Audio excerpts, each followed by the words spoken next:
अस्सलामु अलैकुम व रहमतुल्लाहि व बरकातुहू। नहमदुहु व नस्तईनुहु व नस्तगफिरुहु व नऊज़ु बिल्लाहि मिन शुरूरि अनफुसिना मन यहदियल्लाहु फला मुदिल्ल लहु व मन युद्लिलहु फला हादिय लहु।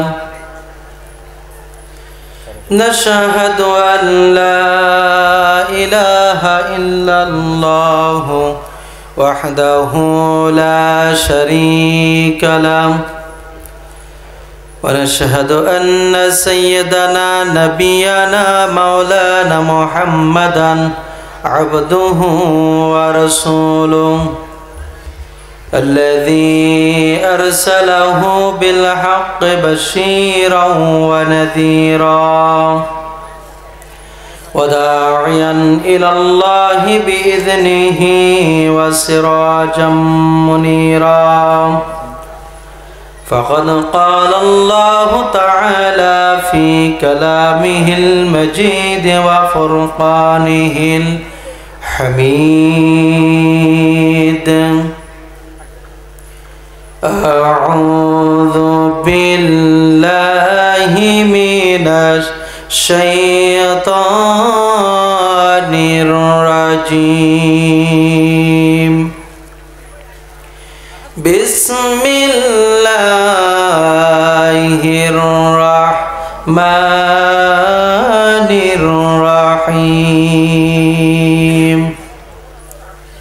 इन्नल्लाहा व मलाइकतहु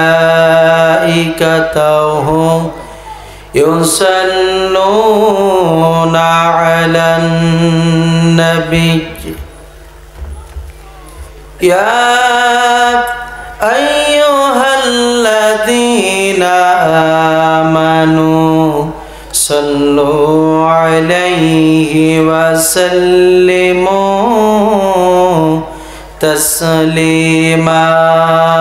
अल्लाहुम्मा सल्लि अला सय्यदिना मौलाना मुहम्मद व अला आलि सय्यदिना हबीबिना मुहम्मद। अल्लाहुम्मा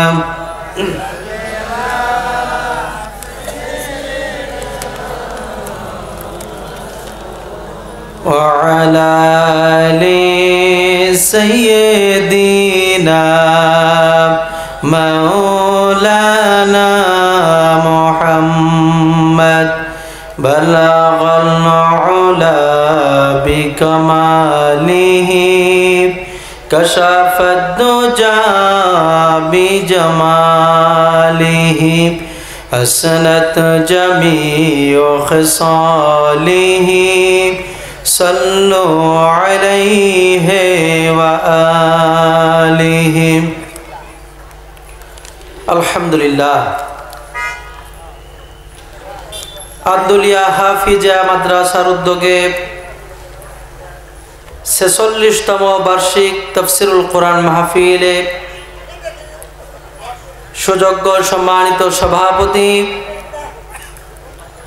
जनाब मोहम्मद एस.एम. मिलन, महफिलेर विशेष अतिथि जनाब मोहम्मद आब्दुल आलिम, प्रधान अतिथि हिसेबे जिनि थाकबेन जननेता जनाब मोहम्मद जहुरुल इस्लाम। आजकेर महफिले आमार आगे आलोचना रेखे धन्य करलेन हाफेज मौलाना अनवार हुसैन।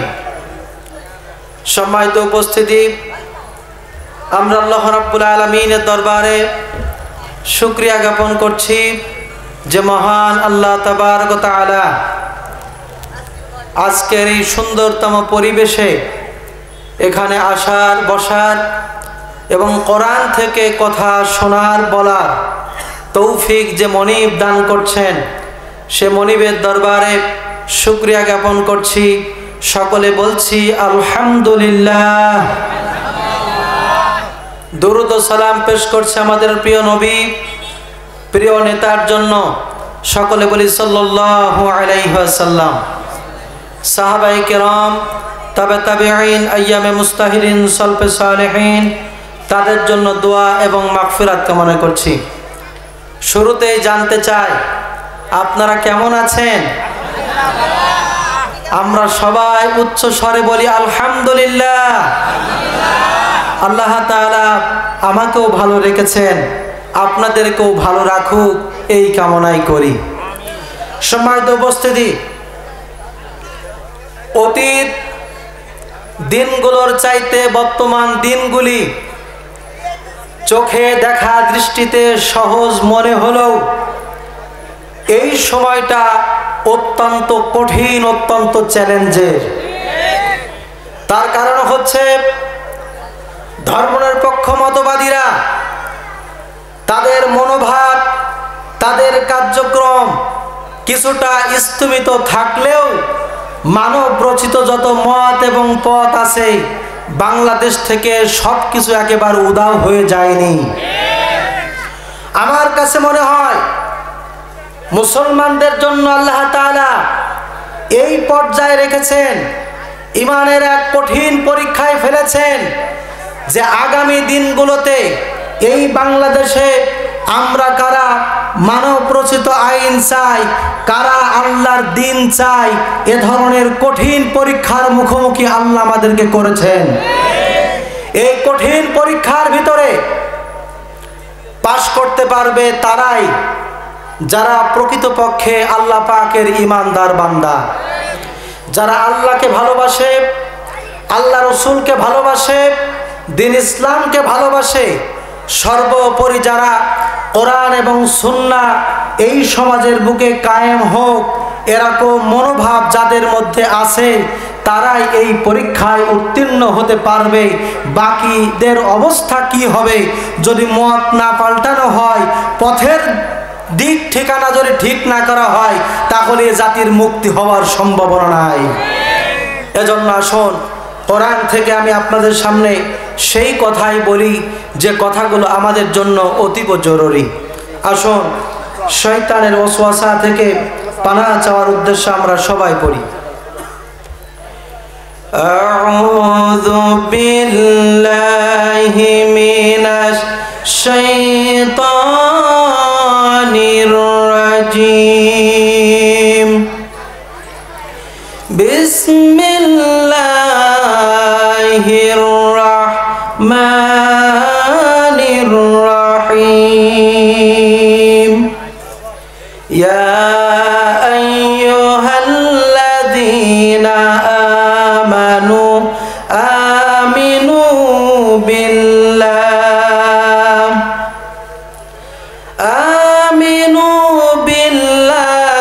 ওয়া রাসূলিহি ওয়াল কিতাবিল্লাযী নাযালা আলা রাসূলিহি ওয়াল কিতাবিল্লাযী আনজালা মিন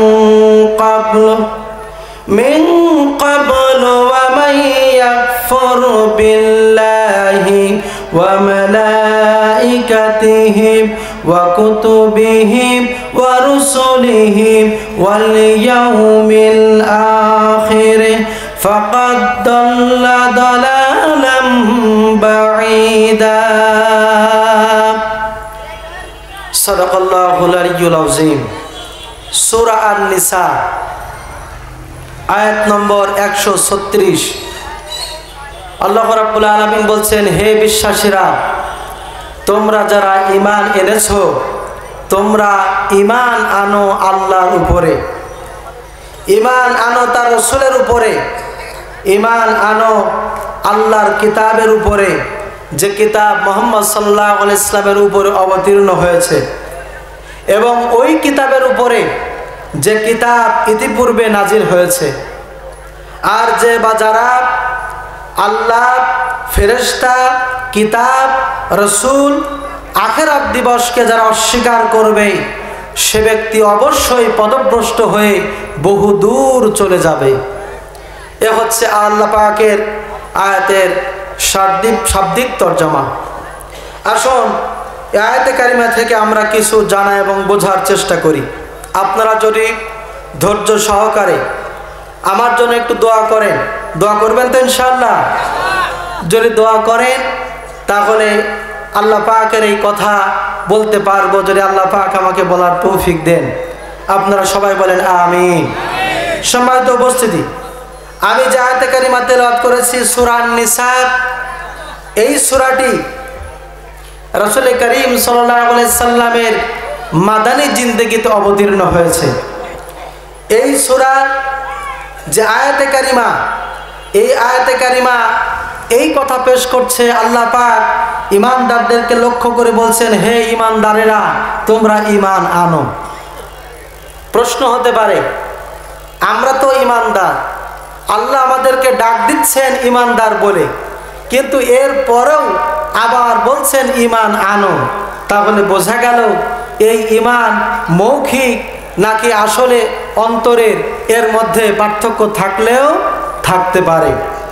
আবার এর অর্থ এটাও হতে পারে, ঈমানের গুরুত্ব আল্লাহ পাক বোঝাবার জন্য আবার নতুন করে ঈমানদারদেরকে সম্বোধন করে বলছেন, তোমরা আবার ঈমান আনো আল্লাহর উপরে, আল্লাহ রসুলের উপরে, কিতাবের উপরে, ইতিপূর্বে যে কিতাব নাজিল হয়েছে সেগুলোর উপরে তোমরা ঈমান আনো। এর অর্থ হচ্ছে, এটা হচ্ছে একটা তাকিদ। তার মানে আয়াতে কারিমা বলতে চায়, আমরা যে ঈমান এনেছি আল্লাহর উপরে, এই ঈমান এনেছি বলেই শেষ করে দিলে হবে না, বরং মৃত্যু অবধি পর্যন্ত এই ঈমানের উপরেই চলতে হবে। জোরে বলেন ঠিক কিনা? এই ঈমান যদি আমাদের ভিতর থেকে চলে যায় তাহলে আমাদের মানব জন্ম হবে বৃথা, অর্থাৎ পৃথিবীতে আসাটাই যেন বৃথা হয়ে গেল যদি ঈমানের উপরে না থাকতে পারি। কারণ এই পৃথিবীর বুকে আল্লাহর কাছে সবচাইতে সম্মানিত তারা যারা আল্লাহর উপরে ঈমান এনেছে, বলি সুবহানাল্লাহ। এই ঈমান যারা আনবে না, কুফরের সঙ্গে শামিল হবে, তারা পথভ্রষ্ট হবে, সঠিক পথের নিশানা তারা পাবে না। আল্লাহ রাব্বুল আলামিন বলছেন যে এই ঈমানদারদেরকে ঈমানের উপরে অবিচল থাকার জন্য আল্লাহ পাক নতুন করে বলছেন, তোমরা আবার ঈমান আনো আল্লাহর উপরে।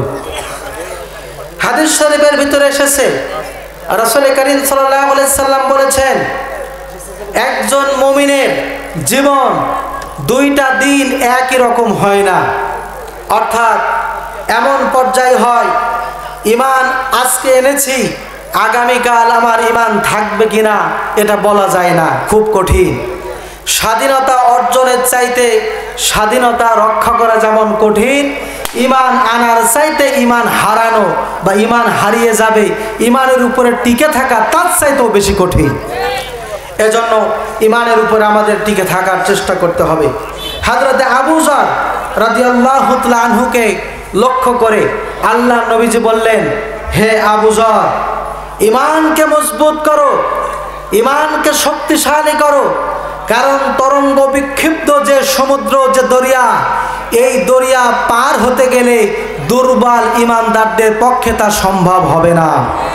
তার অর্থ হচ্ছে, ঈমান যদি পরিপূর্ণ না হয় তাহলে ওই ঈমান নিয়ে জান্নাতে প্রবেশ করা যাবে না। রাসূল করিম সাল্লাল্লাহু আলাইহি ওয়াসাল্লাম আরো বলেছেন, ইউসবিহুর রাজুলু মুমিনান ওয়া ইয়ামশি কাফিরা। এমন একটা সময় আসবে, সকাল বেলায় লোকটা ঈমানদার থাকবে, সন্ধ্যা আসতে না আসতে কাফের হয়ে যাবে। আবার সন্ধ্যার সময় ঈমানদার, রাতের ভিতরে তার দ্বারা এমন কাজ হতে পারে ঈমান বিরোধী, যে কাজ করার কারণে ভোর হতে না হতেই সে কাফের হয়ে যাবে। নাউযুবিল্লাহ। এজন্য ঈমানকে শক্তিশালী করতে হবে। আল্লাহ পাকের এই কথার দিকে আমাদের খেয়াল রাখতে হবে। ঈমানের সুন্দরতম একটা ব্যাখ্যা, মুত্তাকি ব্যক্তির বৈশিষ্ট্যের কথা আল্লাহ পেশ করেছেন সূরা বাকারার মধ্যে। কোন সূরা? আল্লাহ রাব্বুল আলামিন বলেন আল্লাযীনা ইউমিনুনা বিল গায়বি ওয়া ইউকিমুনাস সালাতা ওয়া মিম্মা রাযাকনাহুম ইউনফিকুন। আল্লাহ রাব্বুল আলামিন বলেন সেই সমস্ত ব্যক্তিরা মুত্তাকি যারা নাকি ঈমান আনবে গায়েব, আল্লাহকে না দেখে গায়েবের উপর ঈমান আনবে, নামাজ প্রতিষ্ঠা করবে, আর আমি যে সম্পদ দিয়েছি, রিজিক দিয়েছি, ওই সম্পদ থেকে ব্যয় করবে। আল্লাহ পাক বলেন যে আমি গায়েবকে দেখে কিভাবে বিশ্বাস করবে? আল্লাহ পাককে আমরা দেখি না, দেখেছি নাকি? আল্লাহ রাব্বুল আলামিনকে দেখি না, আল্লাহ পাককে দেখি না আমরা, কিন্তু আল্লাহ পাকের উপর ঈমান এনেছি। এই সৃষ্টি গবেষণা করে দেখেছি পৃথিবীর কোন জিনিসকে আল্লাহ রাব্বুল আলামিন খামোখা সৃষ্টি করেন নাই। সুতরাং আল্লাহ পাক আমাদের স্রষ্টা, তিনি আমাদের মালিক। এই গয়েবের উপরে বিশ্বাস আমরা করেছি, জোরে বলেন ঠিক কিনা? এরপরে আমরা নামাজ আদায় করি। বহু মুসলমান আছে নামাজ আদায় করে না, আবার এমন কথা জবান দিয়ে বলে নামাজ না পড়লে কি হবে, আমাদের ঈমান ঠিক আছে। বলে কি না বলেন? বলেন নাউযুবিল্লাহ। এই কথা কোনো মুসলমান বলতে পারে না। নামাজ না পড়লে রাসূল করিম সাল্লাল্লাহু আলাইহি ওয়াসাল্লাম বলেছেন মান তারাকা সালাতাম মুতাআম্মিদান ফাকাদ কাফারা। যে ব্যক্তি ইচ্ছা করে নামাজ ছেড়ে দেয় সে কাফের হয়ে যায়। কোন নাউযুবিল্লাহ। এজন্য ইমানদার আর বেঈমানের মধ্যে পার্থক্য নামাজ। এই নামাজ এটা মুত্তাকিদের অন্যতম গুণ। আর কি? আল্লাহ পাক যে রিজিক দিয়েছেন ওই রিজিক আল্লাহ রাস্তায় ব্যয় করা। রাসূল করিম সাল্লাল্লাহু আলাইহি সাল্লাম তাওহীদের দাওয়াত যখন দিয়েছেন, সাহাবায়ে কেরামদের কাছে যখন দানের ব্যাপারে কথা বলেছেন আল্লাহ দ্বীনের জন্য, সাহাবীরা ওয়াকাতরে আল্লাহ রাস্তায় ব্যয় করেছেন, বলে সুবহানাল্লাহ। সুতরাং মুত্তাকি ব্যক্তির এটা অন্যতম গুণ, সে ব্যক্তি আল্লাহ রাস্তায় ব্যয় করবে। আর কি করবে? আল্লাহ রাব্বুল আলামিন বলছেন ওয়াল্লাযীনা ইউমিনুনা বিমা আনজিলা ইলাইকা ওয়া মা উনজিলা মিন ক্বাবলিক ওয়া বিল আখিরাতি হুম ইউকিনুন। ঈমানদারদের আরো গুণ হলো তারা আল্লাহ রাব্বুল আলামিনের পক্ষ থেকে মুহাম্মদ সাল্লাল্লাহু আলাইহি ইসলামের উপরে যে কিতাব নাজিল হয়েছে ওই কোরআনের উপরে তারা ঈমান আনবে। আর ইতিপূর্বে যত কিতাব নাজিল হয়েছে, তাওরাত, জাবুর, ইনজিল, এছাড়া সহিফা, যত কিতাব নাজিল হয়েছে ওই কিতাবের উপরে ঈমান আনবে, বলে সুবহানাল্লাহ। আল্লাহ রাব্বুল আলামিন বলছেন তারা আখিরাত দিবসের উপরে চিন্তা ভাবনা করবে, ঈমান আনবে, বিশ্বাস করবে, আর ভাববে যে এই জীবন শেষ নয়, আর একটা জীবন আছে। ওই জীবনে মৃত্যুর পরে সব কিছুর জবাব দেয়া লাগবে। আল্লাহর মুমিন বান্দারা এই চিন্তা করবে, বলে সুবহানাল্লাহ। যারা নাকি এইভাবে ঈমান আনবে আল্লাহ পাক তাদের সম্পর্কে বলছেন উলাইকা আলা হুদাম মির রাব্বিহিম ওয়া উলাইকা হুমুল মুফলিহুন। এরাই হচ্ছে তাদের রবের দেখানো সঠিক পথের অনুসারী, বলি সুবহানাল্লাহ। আর এরাই হচ্ছে মুত্তাকি, এরা সফলকাম, বলি সুবহানাল্লাহ। সুতরাং সফলকাম হতে গেলে আখিরাত দিবসে নাজাত পেতে হলে ঈমান ভিতরে থাকা লাগবে। ঈমানবিহীন আল্লাহ পাকের কাছে নাজাত পাওয়ার কোনো সম্ভাবনা নাই। এখন এই ঈমানটা মৌখিক ঈমান আনবেন নাকি অন্তর দিয়ে আনবেন? আল্লাহ পাকের ভাষায় শুনুন, কোরআনে কারীম বলছে وَمِنَ النَّاسِ مَن يَقُولُ آمَنَّا بِاللَّهِ وَبِالْيَوْمِ الْآخِرِ وَمَا هُمْ بِمُؤْمِنِينَ। আল্লাহ রাব্বুল আলামিন বলেন লোকেদের মধ্যে এমন বহু লোক আছে যারা বলে আমরা আল্লাহ এবং পরকালের উপর ঈমান এনেছি। আল্লাহ পাক বলেন ওমা হুম বিমুমিনিন, এরা ঈমানদার নয়। নাউজুবিল্লাহ। একজন ব্যক্তি বলছে যে আমরা আল্লাহর উপর ঈমান এনেছি, আখিরাত দিবসের উপর ঈমান এনেছি। আল্লাহ বলছেন ওমা হুম বিমুমিনিন, এরা ঈমানদার নয়। তাহলে সে ব্যক্তি তো বলল, তাহলে কিরকম কেন ঈমানদার হলো না? কোরআনে কারীমের ভাষায় শুনুন, রব্বুল আলামিন বলছেন ইয়াকুলুনা বিআলসিনাতিহিম মা লাইসা ফি কুলুবিহিম, ওরা ওই কথাই মুখ দিয়ে বলে যে কথা তাদের অন্তরের মধ্যে নাই। মুখে এক কথা আর অন্তরে আর এক কথা। বলেন তো তাদের নাম কি? জোরে বলেন নাম কি? মুনাফিক। সুতরাং মুনাফিকদের আসলে তাদের অবস্থাটা এমন থাকে, এরা ইমানদারদের কাছে গিয়ে বলে আমরা আপনাদের দলের লোক, আবার যখন বেঈমানদের কাছে হাজির হয় সেখানে বলে আমরা আপনাদের দলের লোক। এরকম দ্বিমুখী নীতি অবলম্বন করা মুসলমান কি নেই? আছে। এজন্য মুনাফিকি ত্যাগ করতে হবে। আমার প্রিয় বন্ধুগণ, রাসূল করিম সাল্লাল্লাহু আলাইহি সাল্লামের জামানায় যখন আরব বেদুইন গোত্রের লোকজন তারা এসে বলতো আমরা ঈমান এনেছি, আল্লাহ নবীর সামনে এই কথা বলার পরে আল্লাহ পাক ওহী দিয়ে শোনায় দিলেন নবী তাদের অবস্থা কেমন ভালো করে জেনে নাও। আল্লাহ পাক বলেন ইয়াকুলুনা বি ওয়া ক্বালাতিল আ'রাবু আমান্না কুল লাম তু'মিনু, ওই আরব বেদুইন গোত্রের লোকেরা বলতো আমরা ঈমান এনেছি। আল্লাহ নবী তখন তাদেরকে বললেন এমন কথা বলো না, বরং তোমরা বলো আমরা মেনে নিয়েছি। তোমরা বলো না এভাবে যে আমরা ঈমান এনেছি। কেন? ওয়ালাকিন কুলু আসলামনা ওয়ালাম্মা ইয়াদখুলিল ঈমানু ফি কুলুবিকুম, কারণ হচ্ছে এটা তোমরা মুখে বলেছো ঈমান এনেছি, কিন্তু ঈমান এখনো কলিজার মধ্যে তোমাদের প্রবেশ করে নাই। আল্লাহ পাক বলে দিলেন তোমরা মুখে বলেছো ঈমান এনেছি, কিন্তু অন্তর পর্যন্ত এখনো পৌঁছায় নাই। কারণ সেই ব্যক্তি মুখে ঈমানের দাবি করেছে, আল্লাহ পাকের হুকুমকে অন্তরে ধারণ করেনি, আল্লাহ দ্বীনের জন্য ইসলামের জন্য কাজ করেনি, সত্যিকারের মুমিন হতে পারেনি। এজন্য আল্লাহ বলছেন এই ঈমানে কোনো লাভ হবে না, কোনো কাজ হবে না। কিন্তু সত্যিকারের ঈমান যার আছে আল্লাহ পাক বলেন তাদেরকে আমি আল্লাহ পাক নাজাত দান করে দেব। আল্লাহ রাব্বুল আলামিন বলছেন ওয়া মাইয়া'মাল মিনাস সালিহাতি মিন যাকারিন আও উনসা ওয়া হুয়া মুমিনুন ফাউলাইকা ইয়াদখুলুনাল জান্নাহ। আল্লাহ রাব্বুল আলামিন বলেন পুরুষ এবং নারীদের মধ্য থেকে ঈমান আনা অবস্থায় যারাই নাকি আল্লাহ পাকের উপর ঈমান আনবে আর নেক কাজ করবে, সৎ কাজ করবে, ভালো ভালো কাজ করবে, আমি আল্লাহ পাক তাদেরকে জান্নাত দান করে দেব বলে সুবহানাল্লাহ।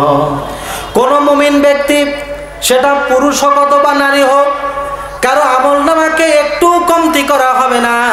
আল্লাহ পাক তাদের পূর্ণভাবে আমলনামা দান করে দিবেন। নারী যদি তাহাজ্জুদ নামাজ পড়ে আল্লাহ পাক পূর্ণ সওয়াব দেবেন, পুরুষ যদি তাহাজ্জুদ নামাজ আদায় করে পূর্ণভাবে আল্লাহ সওয়াব দেবেন। নারী আর পুরুষ বলে এই ধরনের কোনো ভাগাভাগি আমার আল্লাহ রাব্বুল আলামিন করবেন না বলে সুবহানাল্লাহ। কিন্তু দুনিয়ার বুকে আছে, কি বলেন আছে না? অনেক ক্ষেত্রে দেখা যায় এমন মিল কলকারখানার শ্রমিক মহিলা, এজন্য তার বেতন কম দেওয়া হয়, হয় কিনা বলেন? কম দেওয়া হয়। পুরুষ শ্রমিকের বেতন বেশি দেওয়া হয় আর মেয়েদের বেতনটা কম দেওয়া হয়। এটা বৈষম্য কিনা বলেন? এই বৈষম্য ইসলাম করেনি, আল্লাহ করেনি। আল্লাহ বলছেন সে পুরুষ হোক বা নারী হোক অবশ্যই তার পূর্ণ প্রতিদান আমি আল্লাহ দান করে দেব বলি সুবহানাল্লাহ। এবার আসুন, ঈমান আমরা আল্লাহ এনেছে কিনা? আমরা ঈমান এনেছে কিনা? আমরা ঈমান এনেছি যেই কথার ভিত্তিতে, সেটা হলো লা ইলাহা ইল্লাল্লাহু মুহাম্মাদুর রাসূলুল্লাহ সাল্লাল্লাহু আলাইহি সাল্লাম। এই কথার মাধ্যমে আমরা ঈমান এনেছি। কার উপরে? আল্লাহর উপরে। এখন দেখুন, ঈমান আমরা আনলাম, কিন্তু আমরা আল্লাহ পাকের যে বিধান, আল্লাহর হুকুম, যে বিধানগুলো আছে সেই বিধানগুলো পালন করতে পারলাম না। অর্থাৎ আমাদের পরিবর্তন হলো না। আমরা আগেও যা ছিলাম এখনো তাই আছি, এমন দশা আমাদের আছে কিনা বলেন? একজন ঈমানদার আর একজন মহিলাদের সামনে দিকে একটু সরে আসতে বলেন। আমার মা বোনদের উদ্দেশ্যে বলছি, আপনারা সামনের দিকে এগিয়ে বসেন। ইনশাআল্লাহ অনেক জায়গায় মা বোনদের সংখ্যায় বেশি থাকে এই মাহফিলে, তো আপনারা একটু সামনের দিকে এগিয়ে বসেন, আর একজনকে বসার সুযোগ করে দেন। আর আমার ডান পাশে যারা আছেন, মেহেরবানি করে একটু এই পাশে আসেন। মনে হচ্ছে যে আপনারা কয়েক লোকমা খেয়েই আপনারা চলে যাবেন, এমন চিন্তাধারা। এরকমটা না করে একটু বসি, আমরা আল্লাহ পাকের কথা শুনি। এটা ব্যক্তিগত কোনো কথা না, এটা আল্লাহর কথা। সম্মানিত উপস্থিতি, এখন ঈমান আমরা এনেছি, কিন্তু আমাদের পরিবর্তন নেই। একজন হিন্দু, তার যে জীবনযাপন, আমার জীবনযাপন যেন গড়ে সমান হয়ে যায়। একজন অমুসলিম, তার ট্র্যাডিশন, তার পরস্পরগত প্রথা, তার পরিবার যেমন আমার পরিবারের জন্য ঠিক তেমন। ওই পরিবারে গান বাজনা হয় তাদের বিয়ের অনুষ্ঠানে, আর আমাদের পরিবারেও বিয়ে অনুষ্ঠানে ওর চাইতেও বেশি বড়, কি বলা যায়, বড় বড় ডিজে গান বাজানো হয়। কন্যা উজুবিল্লাহ, এটা হয় কিনা বলেন? এটার কারণ কি? কারণ হচ্ছে যে ঈমান তাকে অন্যায় থেকে ফিরাবে, সেই ঈমান ভিতরে তার নাই, উপরে খোলস ধরে বসে আছে। ছোট্ট একটা উদাহরণ দিলে বুঝবেন।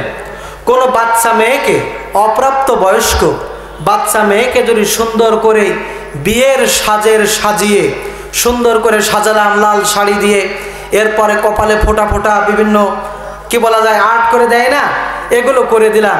আসলে ওই বাচ্চা মেয়েটা, অপ্রাপ্ত বয়স্ক এই মেয়েটা, ও কি বিবাহের বাসরের যোগ্যতা রাখে? কিন্তু এই যে সেজে আছে, এটা হচ্ছে সাজাবো, ঠিক না? ঠিক তেমনি ভাবে, এটা যেমন বুঝলেন, এই দেশে এমন হাজারো মুসলমান আছে, তারা সাজা মুসলমান, কিন্তু ভিতরের যে ঈমান থাকা দরকার সেই ঈমান নেই, ঠিক কিনা বলেন? দেখুন, ডাক্তারের ওষুধ খেলে রোগ ভালো হয়, হয় কিনা? ফসল খেতে সার প্রয়োগ করলে ফসলগুলি ভালো হয়, ঠিক না? সেচ দিলে ভালো হয়। কিন্তু যেই খেতে সেচ দিলেও ভালো হয় না, সার দিলেও ভালো হয় না, যেই রোগীর ওষুধ খেলেও ভালো হয় না, কি বোঝা যায়? যে ওষুধটাই তার কাজ হচ্ছে না, যদি বলেন ঠিক কিনা? তারপরে সারে কাজ করছে না, এটা বোঝা যায় কিনা? ঠিক এটা যেমনভাবে বুঝলেন, আমরা এভাবে এই জিনিসটা বুঝি, সেটা হচ্ছে ঈমান আমরা এনেছি, কিন্তু ঈমানে তেমন কোনো পরিবর্তন লক্ষ্য করা যায় না, এই কারণে যে আসলে এটা প্রকৃত ঈমানদার না, যদি বলেন ঠিক কিনা? এজন্য প্রকৃত ঈমানদারদের চেনার জন্য কিছু সিমটম, কিছু বৈশিষ্ট্য আছে। আমি কিছু বৈশিষ্ট্যের কথা বলবো ইনশাআল্লাহ আজিজ।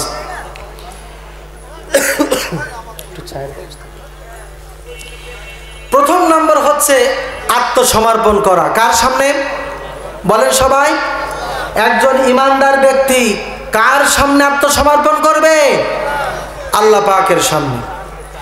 আল্লাহ রাব্বুল আলামিন বলছেন, ওয়ামান আহসানু দীনাম মিম্মান আসলামা ওয়াজহাহু লিল্লাহ। আল্লাহ রাব্বুল আলামিন বলেন, তার চাইতে উত্তম জীবন ব্যবস্থা আর কার হতে পারে? যে ব্যক্তি আল্লাহর সামনে নিজেকে আত্মসমর্পণ করে দিয়েছে। বলেন সুবহানাল্লাহ। কার সামনে? আপনাদের কি সমস্যা আছে কোনো? তাহলে আমার কথার জবাব দিবেন, কার সামনে? আল্লাহর সামনে আত্মসমর্পণ করবে। আল্লাহর সামনে আত্মসমর্পণ যারা করে, তাদের দ্বারা কোনো অন্যায় কাজ হতে পারে না, কারণ সে ব্যক্তি সারেন্ডার করেছে ওর মহান রবের সামনে, আল্লাহ পাকের সামনে আল্লাহর কথা যখন শুনেছে তখন তার ঈমান বৃদ্ধি পেয়েছে। সুবহানাল্লাহ বলবেন না? কোরআনে কারীম আল্লাহ বলছেন, ওয়াইদা তুলিয়াত আলাইহিম আয়াতুহু যাদাতুহুম ঈমানা ওয়া আলা রাব্বিহিম ইয়াতাওয়াক্কালুন। আল্লাহ রাব্বুল আলামিন বলেন, যখন আমার ঈমানদার বান্দাদের সামনে আমার কোরআনের কথা যখন পেশ করা হয়, কোরআনের আয়াত যখন তারা শোনে, আল্লাহ পাক বলেন তাদের ঈমান বৃদ্ধি পেয়ে যায়। বলুন সুবহানাল্লাহ। শুধু ঈমান বৃদ্ধি পায় তা নয়, ওয়া আলা রাব্বিহিম ইয়াতাওয়াক্কালুন। আল্লাহ পাক বলেন আল্লাহর ঈমানদার বান্দারা তখন আল্লাহ রাব্বুল আলামিনের উপরে ভরসা করে। বলে সুবহানাল্লাহ। এজন্য আল্লাহ পাকের গোলামি করতে হবে, আল্লাহর সামনে আত্মসমর্পণ করতে হবে। যারা রবের সামনে আত্মসমর্পণ করে, আল্লাহ পাকের হুকুমের সামনে আত্মসমর্পণ করে, আল্লাহ পাক বলছেন সে ব্যক্তি শক্ত মজবুত অবলম্বনের রশি ধারণ করে।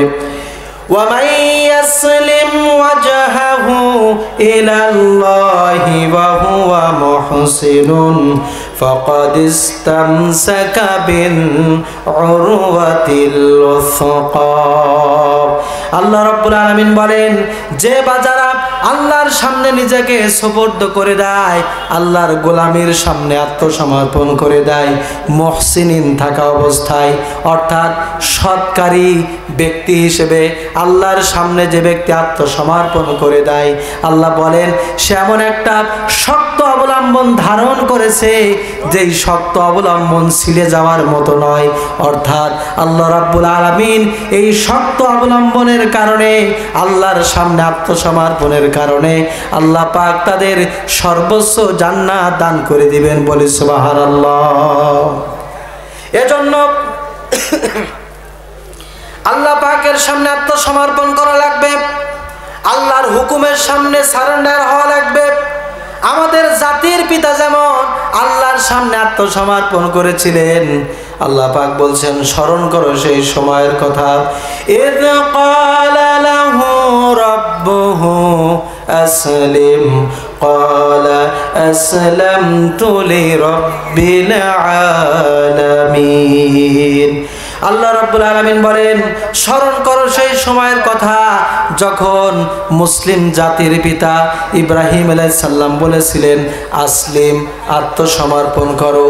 আল্লাহ রাব্বুল আলামিনের কাছে এমন কোনো আরজি পেশ করে নাই আল্লাহ কোন ব্যাপারে আত্মসমর্পণ করব, এমন কোনো কথা বলেন নাই, বরং তিনি বলেছিলেন আসলামতু লিরাব্বিল আলামিন।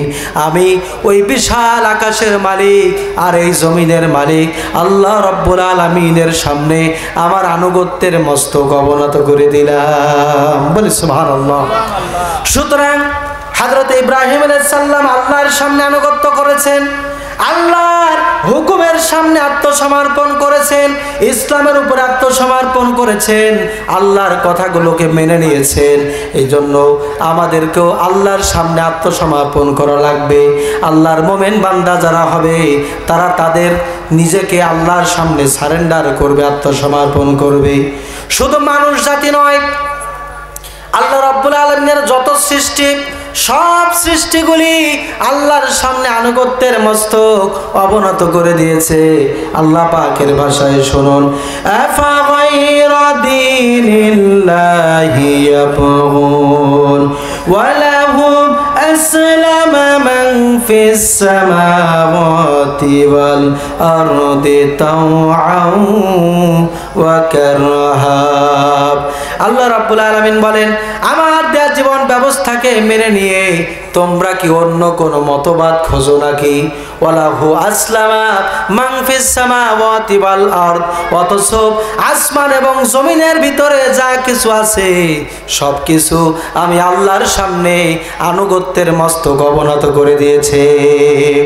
বিরাট ওই সূর্যটা আল্লাহর হুকুম মানে, ওই চন্দ্রটা আল্লাহর হুকুম মানে, আল্লাহর হুকুমের বাইরে নিজেদের জীবন অর্থাৎ আল্লাহর হুকুমের বাইরে তারা চলে না। রাতের বেলা সূর্য এসে বলে না যে রাত সরে যাও, আমি এখন দুপুর বেলার দিনের 12টা বাজিয়ে দেব, বলে কিনা বলেন? সূর্যের কি সে ক্ষমতা আছে? আল্লাহ রাব্বুল আলামিন বলছেন লাশ-শামসু ইয়ামবাগি লাহা আন তুদরিকাল কমারা ওয়ালাল লাইলু সাবিকুন নাহার। প্রবল জ্ঞানী হইবে যাহারা, আপন মনেতে বুঝিবে তাহারা, রাত্রি পারে না আগে যাইবার, দিনের স্থান করি অধিকার। সূর্য পারে না চন্দ্রকে ধরিতে, চন্দ্র পারে না সূর্যকে ধরিতে। যার যে স্থান বহাল রাখিয়া তারা আনুগত্য করছে আল্লাহকে ডরিয়া। সুবহানাল্লাহ। ওই আল্লাহ পাকের হুকুমের সামনে আত্মসমর্পণ করেছে। আমরা মুসলমান, আমরা যদি আত্মসমর্পণ করি কে খুশি হবেন? সবাই জিকির করেন সুবহানাল্লাহ, আলহামদুলিল্লাহ, লা ইলাহা ইল্লাল্লাহ, সুবহানাল্লাহ।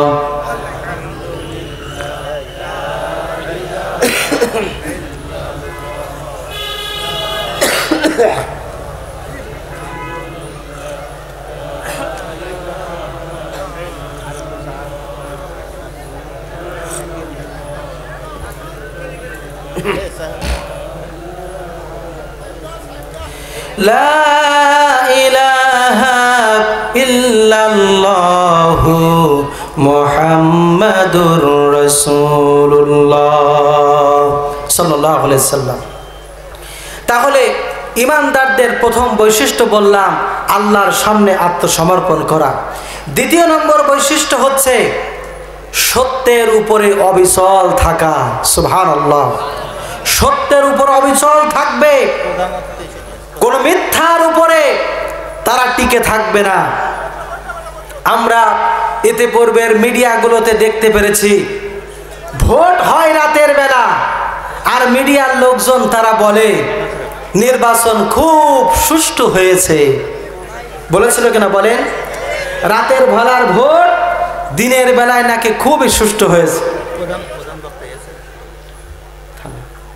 ডিস্টার্ব করবেন না। কি বলছিলাম যেন? রাতের ভোট দিনের বেলায় খুবই সুষ্ঠু হইয়াছে বলেছিল না? মিডিয়াগুলো এই ধরনের কথা বলেছিল। আবার আজকে জানতে পারছি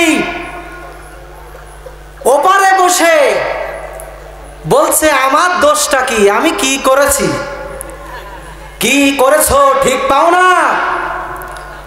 2009 সালে বিডিআর বিদ্রোহের নামে বাংলাদেশের যারা দেশপ্রেমিক সেনাবাহিনী তাদের বুকে গুলি চালিয়ে তাদের স্ত্রীকে বিধবা করেছো, তাদের সন্তানদেরকে এতিম করেছো, ঠিক পাও না? 2013 সালে হেফাজতে ইসলামের নিরীহ আলেমদের উপরে গুলি বর্ষণ করেছো, আর মিথ্যাচার করে বলেছো তারা রক্ত মেখে না, তারা রং মেখে শুয়েছিল। নাউজুবিল্লাহ। ঠিক পাও না খুঁজে? আর বাংলাদেশের কোরআনের পক্ষে যারা, ইসলামের পক্ষে যারা, আল কোরআনের পাখিদেরকে 13টি বছর জেলখানায় বন্দি রেখে বিষ প্রয়োগের মাধ্যমে তাকে হত্যা করেছো। জনগণ ঠিক কিনা? আর এক একজন আলেম যখন ফাঁসি দেয় তখন নিরীহ সাধারণ মানুষ আলেমদের পক্ষে প্রতিবাদ মিছিল করলে রাজপথে গুলি করে হত্যা করেছো। এখন ঠিক পাও না? সর্বশেষ 2024 সালে কি করেছো? যে সমস্ত তরুণ যুবক, ছোট্ট ছোট্ট শিশু, তারা তোমাদের আঘাতের পর্যায় থেকে মুক্ত পাওয়ার সুযোগ পায়নি। জোরে বলেন ঠিক কিনা? নির্বিচারে হাজার হাজার বিশ্ববিদ্যালয়ের ছাত্রদেরকে গুলি করে হত্যা করেছো। আর এখন বলছো আমার দোষটা কি? একটা বিষয় আপনাদেরকে বলি, মানুষের জীবনে ভুল হয়, হয় কিনা বলেন? হয়। আমরা মানুষ। ইনসান শব্দের অর্থ মানুষ। ইনসান শব্দটা নাসিউন শব্দ থেকে যার অর্থ হচ্ছে ভুল। তার মানে ভুল থেকেই মানুষের উৎপত্তি, ভুল হওয়াটা স্বাভাবিক। আমরা পর্যায়ক্রমে ভুল করে ফেলি। যেমন দেখুন, হযরত আদম আলাইহিস সালাম জান্নাতে আল্লাহ পাকের নিষিদ্ধ ফল ভক্ষণ করে ফেলেছিল, ঠিক না? হযরতে আদম আলাইহিস সালাম কি করেছিলেন? আল্লাহর কাছে ফরিয়াদ করেছেন, আল্লাহ তুমি আমাকে মাফ করে দাও, আমি ভুল করেছি। তুমি যদি আমাকে মাফ না করো তাহলে আমি ক্ষতিগ্রস্তদের অন্তর্ভুক্ত হয়ে যাব। হযরত আদম আলাইহিস সালাম ভুল করার পরেও আল্লাহ পাক তাকে ক্ষমা করেছেন, জোরে বলেন ঠিক কিনা? কিন্তু শয়তানকে যখন আল্লাহ বললেন উসজুদু লি আদমা, আদমকে সিজদা করো, শয়তান কি বলছিল? আমি আদমকে সিজদা করব, আনা খায়রুম মিনহু, আমি ওর থেকে উত্তম। ওকে সৃষ্টি করা হয়েছে মাটি দিয়ে, আমাকে সৃষ্টি করা হয়েছে আগুন দিয়ে, সুতরাং আমি ওর চাইতে উত্তম। এটাও একটা ভুল সূচক কথা। আপনারা বলেন তো, শয়তান কি আল্লাহর কাছে ভুলের জন্য কোনো ক্ষমা চেয়েছিল? সুতরাং এই কথা আমরা স্পষ্ট সুরে বলতে পারি, আল্লাহর মোমেন বান্দা যারা হয় তারা ভুল করার পরও আল্লাহর কাছে ক্ষমা চায়। আর নিকৃষ্ট শয়তান আবু জাহেলের চরিত্র যার চরিত্রের মধ্যে আছে তাদের জন্য কোনো ক্ষমা নাই। তারা ভুলটাকেও ভুল বলতে নারাজ, নাউজুবিল্লাহ। এজন্য ইমানদারদের দায়িত্ব হলো সত্যের উপরে অবিচল থাকবে। আল্লাহ রাব্বুল আলামিন বলছেন, ইয়া আইয়ুহাল্লাযীনা আমানু কুনু কাওয়ামিনা বিল কিসত শুহাদা লিল্লাহ। আল্লাহ রাব্বুল আলামিন বলেন, হে ইমানদারেরা, তোমরা যারা ঈমান এনেছো তোমরা শোনো, তোমরা সবাই আল্লাহর জন্য সত্যের পক্ষে সাক্ষী হয়ে দাঁড়াও। বলি সুবহানাল্লাহ। কার পক্ষে? আল্লাহর পক্ষে সত্যের সাক্ষী হয়ে দাঁড়াও। এখন এই সত্যটা যদি আপনজনের বিরুদ্ধেও চলে যায়, ওয়ালাউ আলা আনফুসিকুম আও বিল ওয়ালিদাইনি ওয়াল আকরাবিন, এই সত্যের পক্ষে থাকতে গিয়ে যদি তোমার নিজের বিরুদ্ধেও চলে যায়, যদি তোমার পিতামাতার বিরুদ্ধেও যদি চলে যায়, যদি তোমার নিকটবর্তী যারা আছে আত্মীয় স্বজন তাদের বিরুদ্ধেও যদি চলে যায়, তাহলে খবরদার তাদের দিকে লক্ষ্য করে সত্যের পথ থেকে ফিরে যেতে পারবে না। তোমাকে মৃত্যু অবধি পর্যন্ত সত্যের উপরে টিকে থাকা লাগবে। জোরে বলেন ঠিক কিনা? সত্যের উপরে টিকে থাকা লাগবে। বাংলাদেশে আলেমে দ্বীন যারা ছিলেন তারা কি সত্যের উপরে টিকে ছিল না? ফাঁসির রশিকে সামনে রেখেও তারা নির্ভয়ে আল্লাহর পক্ষে থেকেছে, তবুও বাতিলের কাছে মাথা নত করে নাই, আল্লাহর হুকুমের সামনে আত্মসমর্পণ করেছে। সুবহানাল্লাহ। আমার প্রিয় বন্ধুগণ, আমরা যে সত্যের উপরে টিকে থাকবো কেন? কোরআনে কারীম বলছে, কুনতুম খায়রা উম্মাতিন উখরিজাত লিন-নাস তা'মুরুনা বিল মা'রুফি ওয়া তানহাউনা 'আনিল মুনকার। আল্লাহ রাব্বুল আলামিন বলেন, তোমরাই শ্রেষ্ঠতম জাতি, তোমাদেরকে এজন্য বের করা হয়েছে দুনিয়ার বুকে যে তোমরা মানুষদেরকে ভালো কাজের আদেশ করবে আর অন্যায় কাজ থেকে মানুষদেরকে ফেরাবে। সুবহানাল্লাহ। আমরা দেখতে পেয়েছি ভালো কাজের আদেশ এই জামানার আলেমরা দিয়েছে, জোরে বলেন ঠিক কিনা? যার কারণে আলেমরা যখন স্টেজে কথা বলেছে, আল্লাহর হুকুমের কথা বলেছে, ইসলামের কথা বলেছে, আল্লাহ দ্বীন কায়েমের কথা বলেছে, আমরা দেখেছি ইতিপূর্বে বেপরোয়া ভাবে অনেক ব্যক্তি তারা স্টেজে আলেমদেরকে অপমান করেছে। জোরে বলেন ঠিক কিনা?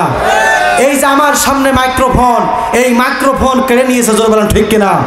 শুধু তাই না, আলেমদেরকে ধরে নিয়ে জেলখানায় বন্দি করেছে, স্টেজ থেকে নিয়ে গিয়ে তারপরে তাকে ভয় দেখানো হয়েছে, তুমি যদি বেশি কথা বলো আর এভাবে করে এই দাওয়াত যদি বন্ধ না করো তাহলে তোমাকে এখনই ক্রসে দেওয়া হবে। ঠিক কিনা বলেন? এই ধরনের হুমকি দেখিয়েছে। আমি একটা ক্ষুদ্র মানুষ, কিন্তু আমাকেও দড়াশির কেটে দেওয়ার ভয় দেখায়েছে। একেবারে ছোট্ট মানুষ, তারপরেও তাদের কাছে আমার দড়াশির যেন কি বলা যায় খুবই বেকায়দার মধ্যে ছিল নাকি? আল্লাহ হেফাজত করেছেন। তাহলে আমরা শ্রেষ্ঠতম জাতি, আমাদের দায়িত্ব হলো আমরা হকের দাওয়াত দেব। কিসের দাওয়াত? হকের দাওয়াত হলো আল্লাহর কোরআনের দাওয়াত। জোরে বলেন কিসের দাওয়াত? এই হকের দাওয়াত আমাদেরকে দিতে হবে, এটা আমাদের উপরে আল্লাহর পক্ষ থেকে দায়িত্ব। আর অন্যায় কাজ, সীমা লঙ্ঘনকৃত কাজ থেকে জাতিকে আমরা ফেরাবো। আল্লাহ রাব্বুল আলামিন বলছেন এই হকের দাওয়াত কেন দিতে হবে? আল্লাহ বলছেন ওয়ামান আহসানু কাওলাম মিম্মান দাআ ইলাল্লাহি ওয়া আমিলা সালিহান ওয়া ক্বালা ইন্নানি মিনাল মুসলিমিন।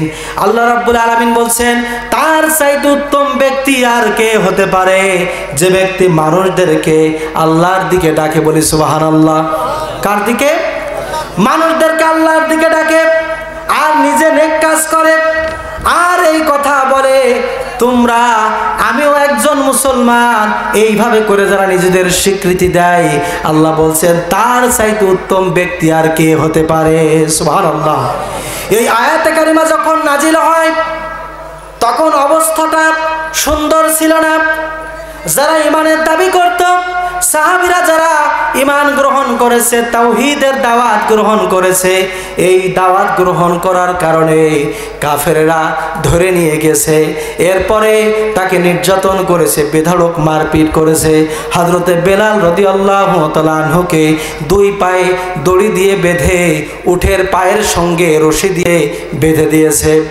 উট দৌড়ায়, বেলাল উটের পায়ে রশির সঙ্গে বাঁধা, মরুভূমির ময়দানে টেনে হিঁচড়ে যখন নিয়ে বেড়ায়, পাথরের সঙ্গে আঘাত লেগে পিঠের চামড়া, মাথা এসবগুলো যখন রক্তাক্ত হয়, আঘাতপ্রাপ্ত হয়, ওই অবস্থায় হযরতে বেলাল রাদিয়াল্লাহু তাআলা আনহুকে ওখান থেকে ছিনে নিয়ে বলছেন যে এখনো লাত মানাতের উপর ঈমান আনো, আল্লাহর উপর ঈমান প্রত্যাহার করো, আল্লাহকে ছেড়ে দাও।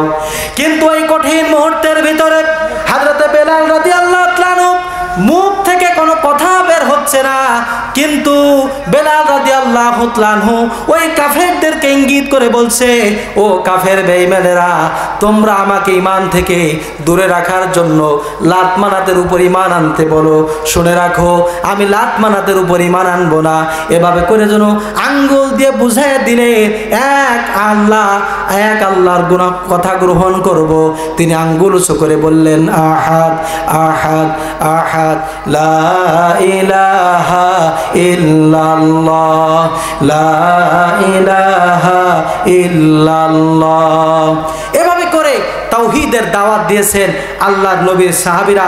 এই দাওয়াত দিতে গিয়ে যখন নির্যাতনের শিকার হচ্ছে, মুসলমানদেরকে ধরে ধরে নির্যাতন করছে, ওই জায়গায় আরেকজন মুসলমান দাঁড়িয়ে বলছে, তুমি কাকে আঘাত করো, আমি ওর মতো একজন মুসলমান। সুবহানাল্লাহ বলবেন না?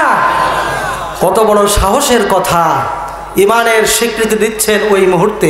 আল্লাহ বলছেন যে ব্যক্তি আল্লাহর দিকে আহ্বান করে সে ব্যক্তি হচ্ছে আল্লাহর কাছে সবচাইতে সম্মানিত। বলি সুবহানাল্লাহ। নবী ইব্রাহিম আলাইহিস সালাম তার কওমের কাছে গিয়েও হকের দাওয়াত দিয়েছিলেন কিনা?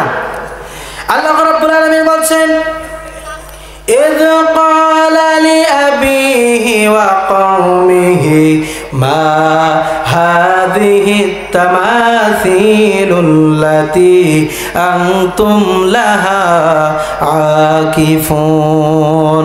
স্মরণ করো সেই সময়ের কথা যখন ইব্রাহিম আলাইহিস সালাম তার পিতা এবং তার কওমের লোকদেরকে বলছেন, মা হাযিহি তামাথিলুল্লাতী আনতুম লাহা আকিফুন, এই মূর্তিগুলো কি, যে মূর্তিগুলো একেবারে তোমরা ইবাদতে রত হয়ে আছো, এই মূর্তিগুলো কি?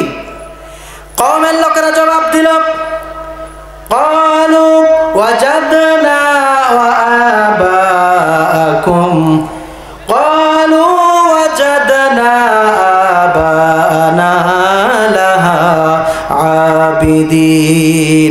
আমরা আমাদের বাপ দাদাদেরকে দেখেছি এইভাবে মূর্তি পূজা করতে, তাই আমরাও করি। শুনেছেন তো দলিল? হযরত ইব্রাহিম আলাইহিস সালাম তখন এই কথা তাদের সামনে পেশ করলেন, ধিক্কার জানাই তোমাদেরকে, এটা কি হকের দাওয়াত না? ধিক্কার জানাই তোমাদেরকে। হযরত ইব্রাহিম আলাইহিস সালাম বললেন, ক্বালা লাকাদ কুনতুম আনতুম ওয়া আবাকুম ফি দালালিম মুবিন। ইব্রাহিম আলাইহিস সালাম বলছেন, তোমরা আর তোমাদের বাপ দাদারা তারা সবাই পদভ্রষ্টতাদের দলে ছিল, অর্থাৎ তারা সবাই আল্লাহর পথ থেকে দূরে সরে তারা পদভ্রষ্ট হয়ে গিয়েছিল। এই কথা যখন বললেন হযরত ইব্রাহিম আলাইহিস সালাম, ওদিকে নমরুদ ক্ষিপ্র হয়ে গেল। নমরুদ সহ্য করতে পারল না। নমরুদ ক্ষিপ্র হয়ে গিয়ে এরপরে ইব্রাহিম আলাইহিস সালামকে মারবার জন্য প্রস্তুতি নিল। তার জন্য অগ্নিকুণ্ডলী তৈরি করলো। অগ্নিকুণ্ডলী তৈরি করে ইব্রাহিম আলাইহিস সালামকে ওই অগ্নিকুণ্ডলীর ভিতরে ফেলিয়ে দেবেন। এদিকে ইব্রাহিম আলাইহিস সালামের পিতা আজর, সেও ছিল নমরুদের পক্ষে। হতে পারে কিনা? নমরুদের পক্ষে ছিল। নমরুদের পক্ষে থেকে ইব্রাহিম আলাইহিস সালামকে যখন ফেলে দিল, অগ্নিকুণ্ডলী তৈরি করে তার মধ্যে ফেলে দিল, আল্লাহ রাব্বুল আলামিন তাকে বাঁচিয়ে দিলেন। আগুনের প্রতি নোটিশ করে দিলেন, ইয়া নারু কুনি বারদাও ওয়া সালামান আলা ইব্রাহিম। হে আগুন, আমার ইব্রাহিমের জন্য শান্তিদায়ক ঠান্ডা হয়ে যা। বলি সুবহানাল্লাহ। সুতরাং তাওহীদের দাওয়াত দিয়েছেন আল্লাহর নবীরা। সত্যের উপরে অবিচল থাকতে হবে। আমরা যদি ঈমানদার হই তাহলে সত্যের পথে টিকে থাকতে হবে, অসত্যের পথে যাওয়া যাবে না। জোরে বলেন ঠিক কিনা? এরপরে আল্লাহর প্রতি ঈমান আনলে পরে 3 নম্বর যে গুণটা তৈরি হয় সেটা হলো তার মনের মধ্যে আত্মমর্যাদার সৃষ্টি হয়। বলি সুবহানাল্লাহ। আত্মমর্যাদা, নিজের সম্মান। বহু মানুষ আছে নিজের সম্মান বোঝে না। দেখুন, যে চুরি করে ও কি তার নিজের সম্মান বোঝে? বোঝে না। যারা চাঁদাবাজি করে তাদেরকে নসিহত করা হয় যে তোমরা এইভাবে করে চাঁদাবাজি করবা, অমুকের কাছ থেকে এনে গরিবদের ভিতরে ভাগ করে দিবা। সি, ধিক্কার জানাই তোমাদের রাজনীতিকে, ধিক্কার জানাই তোমাদের চাঁদাবাজিকে। এই চাঁদাবাজির কাজটা, এটা আসলে কি বলবো, যদি লজ্জা থাকে, শরম থাকে, আত্মমর্যাদা থাকে, তাহলে কোনো মুসলমান এই ধরনের কাজ করতে পারে না। জোরে বলেন ঠিক কিনা? চাঁদাবাজি করো, দখলবাজি করো, এগুলো ইসলামের কাজ নয়। রাসূল কারীম সাল্লাল্লাহু আলাইহি ওয়াসাল্লাম বলেছেন, আল কাইসু মান দা নাফসা, ওই ব্যক্তি বুদ্ধিমান যে ব্যক্তি তার নিজেকে চিনেছে, ওয়া আমিলা লিমা বাদাল মাউত, এবং মৃত্যু আসার আগেই পরকালের জন্য সামান জোগাড় করেছে। সুবহানাল্লাহ বলবেন না? পরকাল আসার আগেই জান্নাত পাওয়ার জন্য যা যা করণীয় সেটা এই দুনিয়া থেকে অর্জন করেছে। সুবহানাল্লাহ, সুবহানাল্লাহ। এজন্য সত্যের উপরে যেমন অবিচল থাকতে হবে, আত্মমর্যাদা বোধও থাকতে হবে। আত্মমর্যাদা বোধ কেমন ছিল বিশ্বনবীর দেখুন। রাসূল কারীম সাল্লাল্লাহু আলাইহি সাল্লাম হুনাইনের যুদ্ধ চলাকালীন সময় ঘোড়ার পৃষ্ঠ থেকে নামলেন, কাফেরদের দিকে লক্ষ্য করে বললেন, আনা নবী লা কাযিব, আমি নবী, আমি মিথ্যাবাদী নই। আনা ইবনে আব্দুল মুত্তালিব, আমি আব্দুল মুত্তালিবের বংশধর। এই কথাটা কিন্তু অহংকারের কথা না, আত্মমর্যাদার কথা। জোরে বলেন ঠিক কিনা? একজন নবী, তিনি মিথ্যাবাদী নয়। আমার প্রিয়বন্ধুগণ, হুনাইনের যুদ্ধে আল্লাহর নবী যখন তেজস্বী কণ্ঠে এই ধরনের বক্তব্য দিল, এই কথা শোনার পরে কাফেরদের মনের মধ্যে ভয় সৃষ্টি হয়ে গেল। কাফেররা বুঝতে পারল যে যুদ্ধে থাকবেন স্বয়ং আল্লাহর নবী, ওই যুদ্ধে বিজয় লাভ করা সম্ভব নয়। বলি আল্লাহু আকবার। বিশ্বনবী যেই যুদ্ধের ময়দানে থাকেন, সেই যুদ্ধে, হুনাইনের যুদ্ধে কাফেররা ভয় পেয়ে গেল। তারা ভাবলো যে আমরা বোধহয় এই ময়দানে জিততে পারবো না, কারণ যে মশান, যে আট, যে উদ্দেশ্য নিয়ে, যে আত্মমর্যাদা নিয়ে আল্লাহর নবী ঘোড়া থেকে সাওয়ার হলেন, দেখেই তো এমনি তাদের অন্তরে বা তাদের ভিতরে রুহুর পানি এমনি শুকায় গেছে। ঠিক না বলেন? এটাই হয়। এজন্য আত্মমর্যাদা সৃষ্টি হওয়ার কারণে একজন ইমানদার জাত তার সামনে মাথা নত করতে পারে না। জোরে বলেন ঠিক কিনা?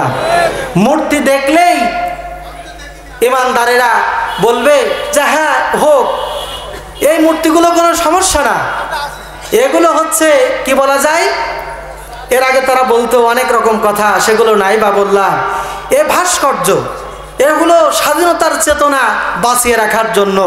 যারা আপনারা এই ধরনের কথা বলতেন, আজকে আমরা চোখে দেখলাম কি সেই মূর্তিগুলোর মাধ্যম দিয়ে যে জাতিকে আপনারা বাঁচাতে চেয়েছেন, যে ধরনের মুসলমান ব্যক্তি অনেক ভালো অনেক অর্জন ছিল, এরকম মুসলমান ব্যক্তিকে মূর্তি বানিয়ে আপনারা সম্মান দিতে চেয়েছিলেন। আমরা দেখেছি আপনাদের হাতে গড়া মূর্তি তৈরি করার কারণে আপনাদের সম্মান আপনারা নিজেরাই নষ্ট করেছেন। যার দরুন দেখতে পেয়েছি ক্রেন দিয়ে মূর্তিগুলোকে ভেঙ্গে গুড়িয়ে চুরমার করা হচ্ছে। আপনারাই সম্মান নষ্ট করেছেন। যারা নিজেরা নিজেদের সম্মান দিতে জানে না, তার সম্মান কে দিবে? এজন্য প্রিয় উপস্থিতি, আত্মমর্যাদার সৃষ্টি হতে হবে আমাদের অন্তরের মধ্যে। আল্লাহ রাব্বুল আলামিন বলছেন, আল্লাহর ইমানদার বান্দারা আল্লাহর সামনে ছাড়া অন্য কারো সামনে মাথা নত করে না। আর এই কথা বলে, ওয়া মা লাকুম মিন দুনিল্লাহি মিন ওয়ালিয়্যিন ওয়ালা নাসির। আল্লাহ রাব্বুল আলামিন ছাড়া আমাদের কোনো অভিভাবক নাই, আর আল্লাহ পাক ছাড়া আমাদের কোনো সাহায্যকারী নাই। আল্লাহ ছাড়া কোনো অভিভাবক আছে আমাদের? আল্লাহ ছাড়া কেউ সাহায্যকারী আছে? আল্লাহ একমাত্র সাহায্যকারী। এজন্য ইমানদার ব্যক্তিরা তারা ভাবে আমার কেউ কোনো ক্ষতি করতে পারবে না যদি আল্লাহর অনুমতি না থাকে। ওয়াইয়ামসাসকাল্লাহু বিদুররিন ফালা কাশিফা লাহু ইল্লা হুয়া ওয়া ইয়ামসাসকা বিখাইরিন ফাহুয়া আলা কুল্লি শাইইন কাদির। আল্লাহ রাব্বুল আলামিন বলেন, আল্লাহ পাক কোন মানুষকে যদি বিপদ দিতে চান, ওই বিপদ থেকে কেউ বাঁচাবার মতো কেউ নাই, ওই বিপদ থেকে কেউ রক্ষা করতে পারে না। আর আল্লাহ পাক যদি কাউকে কোনো কল্যাণ দিতে চান, ওই কল্যাণের পথে বাধার সৃষ্টি করতে পারে এমন ক্ষমতা আসমানে কারো নাই, জমিনেও কারো নাই। বলি সুবহানাল্লাহ। সেই আল্লাহ রাব্বুল আলামিনকে গ্রহণ করতে হবে, হকের পথে টিকে থাকতে হবে, রহমতের দরজা আল্লাহ পাকের কাছ থেকে গ্রহণ করতে হবে। আল্লাহ পাক বলছেন, মা ইয়াফতাহিল্লাহু লিন-নাসি মির রাহমাতিন ফালা মুমসিকা লাহা ওয়া মা ইউমসিক ফালা মুরসিলা লাহু মিন বা'দি। আল্লাহ রাব্বুল আলামিন বলেন, আল্লাহ পাক কারো জন্য যদি রহমতের দরজা খুলে দিতে চান, ওই দরজা কেউ বন্ধ করে দিতে পারে না। আর আল্লাহ পাক যদি কারো জন্য রহমতের দরজা বন্ধ করে দিতে চান, ওই দরজা কেউ খুলতে পারে না। পারে নাকি? ভালো এবং মন্দ সব কিছুর দায়িত্ব কার হাতে? খায়রিহি ওয়া শাররিহি মিনাল্লাহি তাআলা। ভালো মন্দ কার হাতে? আল্লাহ রাব্বুল আলামিনের হাতে। সুতরাং সে ব্যক্তি কোনো মূর্তির সামনে মাথা নত করবে না, কোনো পীরের পায়ের গোড়ায় সেজদা দিবে না। সম্পদ পাওয়ার লোভে খাজা বাবা, দয়াল বাবা, কেবলা বাবা তার দরবারে গরু নিয়ে যাবে না। কারণ সে যদি আল্লাহর উপর ঈমান আনে, তাহলে বুঝবে খায়রিহি ওয়া শাররিহি মিনাল্লাহি তাআলা। ভালো মন্দ কে করতে পারেন? বলেন, ভালো মন্দ কার হাতে? আল্লাহ রাব্বুল আলামিনের হাতে। সুতরাং ওই আল্লাহ পাকের কথা গ্রহণ করতে হবে। ইমানদার ব্যক্তির আত্মমর্যাদা সৃষ্টি হবে। আল্লাহর হুকুম, আল্লাহর দ্বীন, ইসলামের বাইরে অন্য কোনো জায়গায় নিজেদের জীবনকে ওখানে নত করতে পারবে না, আল্লাহর উপরে অবিচল থাকবে। বলে সুবহানাল্লাহ। এরপরে আল্লাহ রাব্বুল আলামিনের উপরে ঈমান যে ব্যক্তি আনবে, সেই ব্যক্তির অন্যতম গুণ হলো সে ব্যক্তি অহংকার মুক্ত হয়ে যাবে। সুবহানাল্লাহ বলবেন না? তার মনের মধ্যে অহংকার থাকবে না। অহংকার কাকে বলে? হাদিস শরীফের ভিতরে এসেছে, অহংকার বলা হয় ওই জিনিসটাকে যে অন্যের চাইতে নিজেকে শ্রেষ্ঠ মনে করা। এরকম লোক নেই? একজনের সার গুণ আর একজনের পছন্দ হয় না, আপনারা রাগ করবেন না যেন। যদি কাজের কোনো ভুল হয় সেটা ভিন্ন কথা, কিন্তু সে ব্যক্তি একেবারে নিজেই সঠিক আর সব ভুল, এমন তরিকার কিছু লোকজন আছে না? নেই? আছে। এমনটা হলে চলবে না। আবার আত্মহমিকায় ফেটে পড়ে ধরাকে সরা জ্ঞান করে এমন বহু লোক আছে। ইমানদার ব্যক্তি, আল্লাহর মুত্তাকি বান্দা যে হবে, সে অহংকার মুক্ত হবে। কেন? আল্লাহ রাব্বুল আলামিন বলছেন, ওয়ালা তামশি ফিল আরদি মারহান ইন্নাল্লাহা লা ইউহিব্বু কুল্লা মুখতালিন ফাখুর। আল্লাহ রাব্বুল আলামিন বলেন, আমার জমিনে অহংকার করে তোমরা হেঁটো না, অহংকার করে আমার জমিনের উপরে হেঁটো না, কারণ আমি আল্লাহ রাব্বুল আলামিন যারা দাম্ভিক, যারা অহংকারী, আমি তাদেরকে পছন্দ করি না। কার কথা? অহংকারীদেরকে আমি আল্লাহ পছন্দ করি না। কারণ অহংকার করতে পারে একমাত্র আল্লাহ। জোরে বলেন, কে পারে?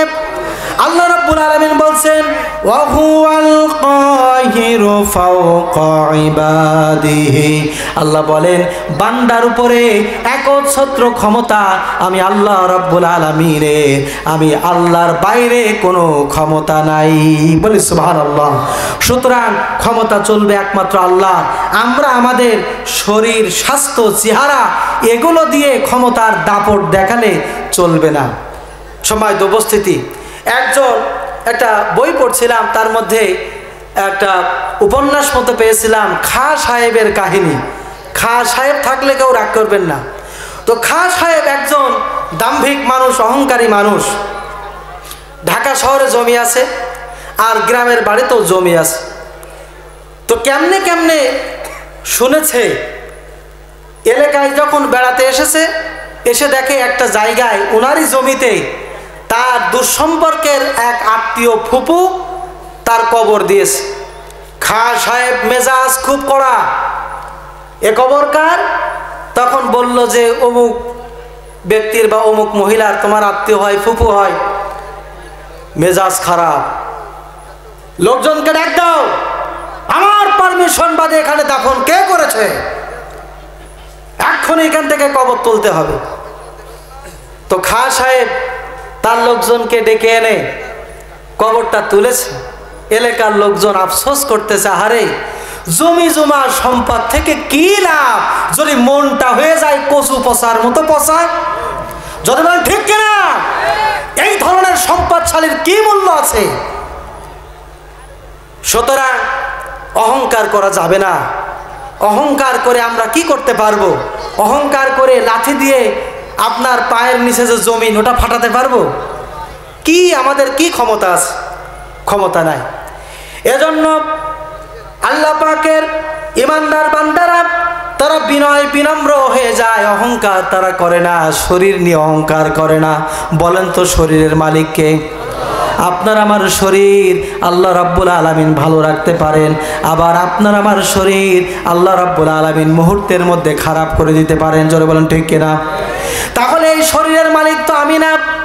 মানুষের শরীরের মালিক যদি মানুষে হতো, তাহলে পৃথিবীর কোনো মানুষ, কোনো স্বামী বা কোনো ব্যক্তি তার নিজের সন্তানকে কালো করে বানাতো না। ঠিক না বলেন? কালো সন্তান তো কেউ পছন্দ করে না, সব সুন্দর, দুধে ধোয়া, পরিষ্কার, এরকম হতো।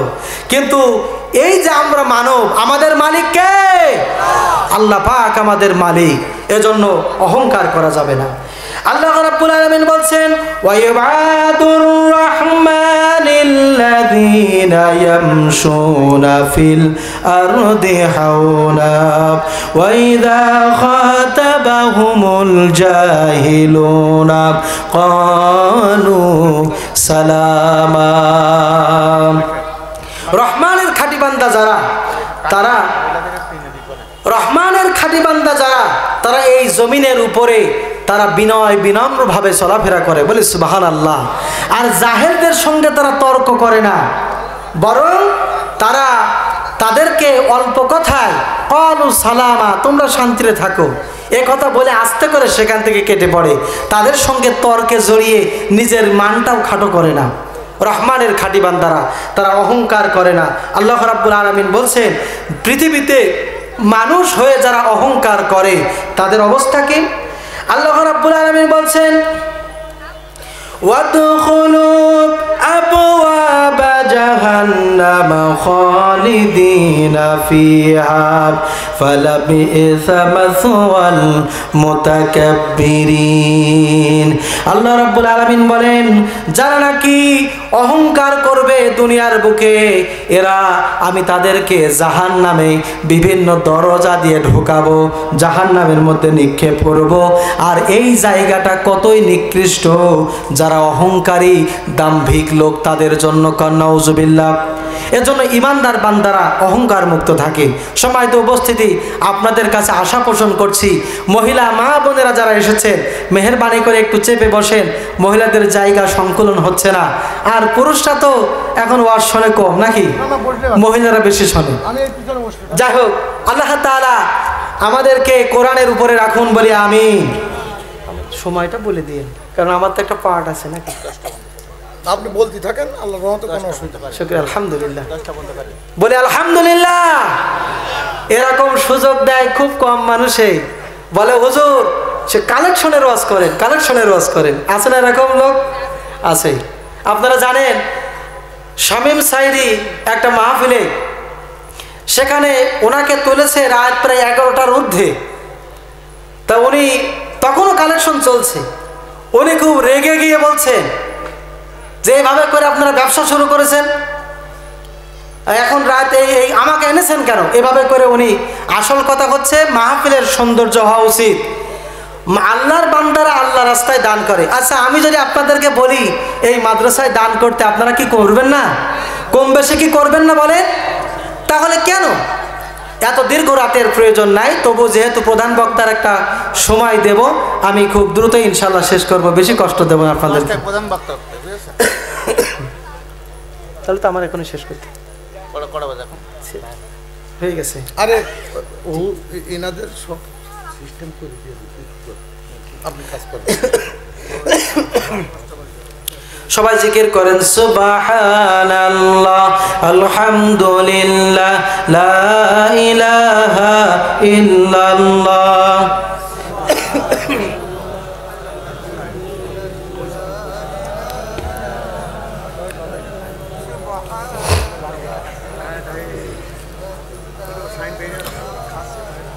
লা ইলাহা ইল্লাল্লাহ মুহাম্মাদুর রাসূলুল্লাহ সাল্লাল্লাহু আলাইহি সাল্লাম। সম্মানিত উপস্থিতি, মুত্তাকি ব্যক্তির আরেকটা বৈশিষ্ট্য হচ্ছে সে ব্যক্তি মৃত্যুকে ভয় করে না। কাকে? মৃত্যুকে ভয় করে না, বরং ইমানদারেরা চায় জান্নাত পাওয়ার জন্য ইমান নিয়ে কবরে যেতে। ঠিক না? রাসূল কারীম সাল্লাল্লাহু আলাইহি সাল্লাম বলেছেন, এমন একটা সময় আসবে যে সময় আগুন হাতে ধরে রাখা সম্ভবপর হলেও ইমান ধরে রাখা সম্ভব হবে না। এত কঠিন সময় আসবে। সুতরাং মৃত্যুকে পরোয়া করবে না আল্লাহর ইমানদার বান্দারা। আল্লাহ রাব্বুল আলামিন বলছেন, قل إن الموت الذي تفرون منه فإنه ملاقيكم। আল্লাহ রাব্বুল আলামিন বলেন, হে নবী আপনি বলুন, তোমরা মৃত্যু থেকে যেখানেই পালিয়ে যেতে চাও না কেন, মৃত্যু অবশ্যই তোমাদের সাথে মোলাকাত করবে। মোলাকাত হয় সামনে থেকে, পেছন থেকে না, সামনে থেকে মোলাকাত হয়। অর্থাৎ প্রতি মুহূর্তে আমরা মৃত্যু থেকে পালাবার চেষ্টা করছি। আমরা সকালের খাবার গ্রহণ করি, দুপুরের খাবার গ্রহণ করি। আপনি যদি একাধারে খাবার গ্রহণ না করেন, তাহলে আপনি মৃত্যুর কোলে ঢলে পড়বেন, মৃত্যুর মুখোমুখি হবেন। জোরে বলেন ঠিক কিনা? এই মৃত্যু থেকে আমরা কেউ পালাতে পারবো না। আল্লাহ পাক বলেন, আইনামা তাকুনু ইউদরিকুমুল মাউতু ওয়ালাউ কুনতুম ফি বুরুজিম মুশাইয়াদা। তুমি যেখানে যাও না কেন, তুমি যদি লোহার সিন্ধুকের ভিতরে পলিয়ে থাকো না কেন, মৃত্যুর সময় যখন হবে মৃত্যু অবশ্যই তোমার কাছে হাজির হয়ে যাবে। এই মৃত্যুর মুখোমুখি সবার হওয়া লাগবে। আমরা আমাদের জীবনকে রক্ষা করতে পারবো না। জীবন যখন আমাদের হয়েছে, যখন জীবন নিয়ে দুনিয়ায় এসেছি, মৃত্যুর মুখোমুখি হওয়া লাগবে। আল্লাহ বলেন কুল্লু নাফসিন যায়িকাতুল মাউত, প্রত্যেক ব্যক্তিকে মৃত্যুর স্বাদ গ্রহণ করতে হবে। অর্থাৎ এখানে রাকা শব্দের অর্থ হচ্ছে মজা, স্বাদ, সেই স্বাদ মৃত্যুর স্বাদ। আল্লাহ নবীজি বলেছেন ইন্না লিমাউতিস সাকরাত, ইন্না লিমাউতিস সাকরাত, মৃত্যুর মধ্যে কষ্ট রয়েছে। রাসূল করিম সাল্লাল্লাহু আলাইহি ওয়াসাল্লামের ইন্তেকাল যেদিন হবেন, ওই দিন আজরাইল আলাইহিস সালাম এসে আল্লাহর নবীকে সালাম দিলেন, আসসালামু আলাইকুম ইয়া রাসূলুল্লাহ, এভাবে করে সালাম দিলেন। মৃত্যু সজ্জায় যখন আল্লাহর নবীর শায়িত, তখন প্রচণ্ড কষ্ট হতেছে, শরীর ঘামতেছে। আল্লাহর নবী তখন বললেন নিশ্চয় মৌতের ভিতরে কষ্ট রয়েছে।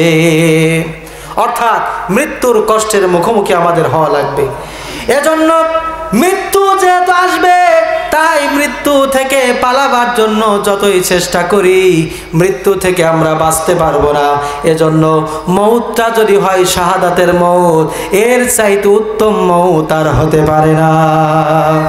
আল্লাহ বলেন ওয়ালা তাকুলু লিমান ইউকতালু ফি সাবিলিল্লাহি আমওয়াত বাল আহইয়াউ ওয়ালাকিন লা তাশউরুন।